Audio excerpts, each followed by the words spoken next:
E aí pessoal, tudo bem? Essa é mais uma videoaula de Python e OpenCV e hoje eu queria tratar com vocês sobre linearização adaptativa. Diferente da linearização que a gente tratou antes, essa se adapta ao longo da imagem. Você pode ter mais de um limiar ao longo da imagem. Na linearização que a gente tratou no vídeo passado, você tinha o mesmo limiar para a imagem inteira. E em que isso pode ser conveniente? Vamos ver um exemplo. Aqui você tem etapas do que seria de uma possível aplicação que automaticamente identifica moedas. É bem simples de fazer. Na letra A você tem aqui a imagem original com 5 moedas. Em B você tem o histograma dessa imagem que a gente já tratou anteriormente. Em C você já tem a aplicação da linearização adaptativa. Você tem janelas ao longo da imagem e para cada janela você pode ter um limiar diferente.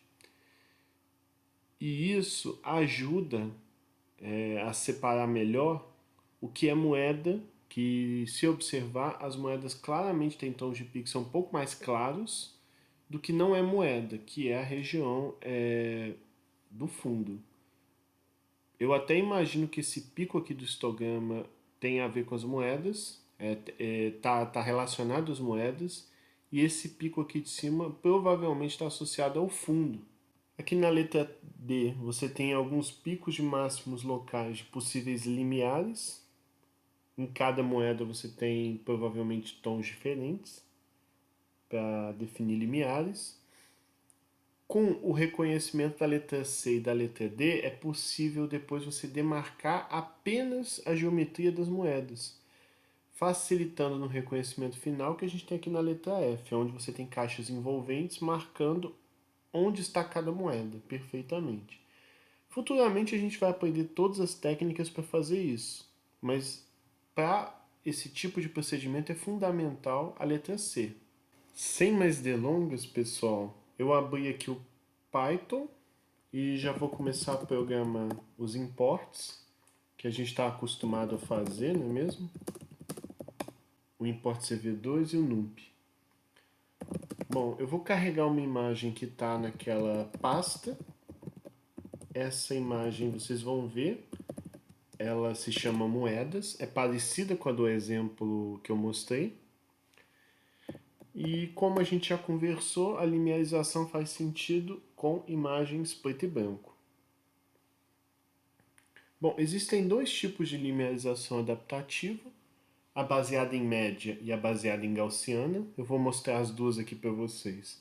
Sem entrar em muito detalhe matemático, eu vou tentar abordar só um pouco mais prático. Mas se vocês tiverem interesse de uma noção mais matemática dessas técnicas, me falem nos comentários que eu posso trazer algum material para tratar melhor disso.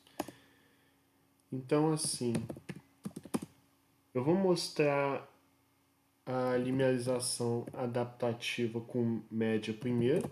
A função é essa aqui, Adaptive Threshold. Você vai passar como primeiro parâmetro a imagem que você carregou, que você quer aplicar essa técnica. Parecido com a função de linearização, você vai informar qual vai ser o tom do outro conjunto, né? O primeiro conjunto vai receber tons 0 e o outro conjunto vai receber tons branco. O próximo parâmetro é justamente se você quer a linearização adaptativa com média ou com gaussiana. Eu vou tentar explicar as duas. Basicamente, essa aqui é a flag que você determina que a linearização vai ser baseada em média. E como isso funciona? Sem entrar em muitos detalhes, imagina que a sua imagem é dividida em algumas janelas e para cada janela ele vai tirar uma média dos tons ali e baseado na média de tons ele vai escolher um limiar. Você vai dividir a imagem em segmentos e calcular um limiar para cada segmento ali baseado na vizinhança. Bom, eu vou colocar aqui uma vírgula barra. Por que eu botei aquela barra? Porque a função não terminou e aí eu posso dar Enter e continuar. O próximo parâmetro Essa flag vai indicar a configuração desse limiar, do mesmo jeito que no vídeo passado. Você pode definir o binary, o to zero inverse, o trunk, é aquela mesma ideia. Se você não entendeu o que eu estou falando, assista o vídeo passado que você vai entender.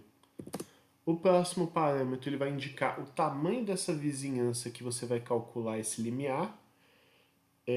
Tem que ser números ímpares, pode ser 3, 5, 7, 9 ou 11. Quanto maior essa vizinhança, mais informação de uma janela ampla ele vai usar como base para calcular o limiar. Se você escolher um limiar pequeno, o cálculo de limiar vai ser local demais. Então, assim, o ideal é você não colocar nenhum parâmetro muito pequeno, nenhum exagerado demais. O ideal é você testar para sua aplicação qual funciona melhor. E para fechar, pessoal, o último parâmetro é uma constante C. Essa constante é um valor que você subtrai da média que você calcula quando você realiza aquele procedimento de janelas. Normalmente a gente coloca um valor positivo, assim, eu não vou saber entrar em muitos detalhes sem cair muito na matemática. Então, inicialmente, para a gente começar a aprender, deixa o valor positivo e a gente vai experimentando com o tempo. Bom, basicamente essa é a linearização adaptativa. O que a gente vai fazer agora é chamar a função IMShow tanto para a imagem original quanto para a imagem linearizada e entender os efeitos que isso causa na imagem. O wait para o programa ficar aguardando que o usuário clique em alguma coisa, e o destroy all windows para fazer a limpeza antes de encerrar. Bom, eu vou rodar aqui. E aqui, como a gente pode ver, a gente tem dois exemplos, a imagem original que eu usei e a imagem linearizada. Observa que o tom das moedas ele vai variando bem. Você tem moedas bem claras e moedas bem escuras. Isso não impediu dele binarizar relativamente bem. Realmente tem muita falha no centro da moeda, você tem pixels muito brancos, mas assim, como normalmente a gente aplica esse procedimento para identificar a geometria da moeda, isso é suficiente para a gente ter um reconhecimento. Entretanto, a gente usou a linearização adaptativa baseada em média, que é uma técnica bem simples. Com a gaussiana a gente vai ter um resultado mais robusto. Para fechar, vamos discutir a linearização adaptativa baseada em gaussianas. Você pode ver aí agora uma função gaussiana. Ela tem uma aparência de um sino. No centro dela você tem o ponto mais elevado do gráfico. E o que é interessante desse tipo de gráfico, porque a gente usa muito, é que você tem um conjunto de dados que você tem uma média bem definida e também um desvio padrão bem claro. Então, assim, é uma distribuição que os elementos têm bastante em comum. E, devido a isso, a gente usa muito para modelagens em processamento de imagens. A gente vai discutir muito ainda exemplos de onde a distribuição normal entra.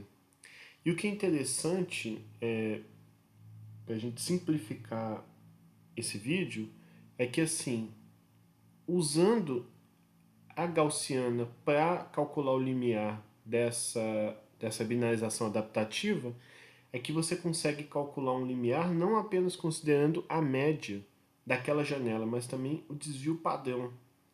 E considerando o desvio padrão daquele segmento daquela janela, torna-se possível você identificar um limiar mais preciso, que considera a variação de tons ali de um jeito mais claro do que apenas com a média. Então isso tende a tornar a imagem, a linearização um pouco mais regular. A gente vai ver isso no código agora. Para trabalhar com a Gaussiana é simples, eu só troco aqui o Mian por Gaussian. e o resto do código permanece exatamente como está. Eu vou até fazer o seguinte, eu vou copiar e colar para a gente poder ver as duas linearizações lado a lado com a imagem original. E assim ter uma noção bem precisa do quão bom é o funcionamento dela.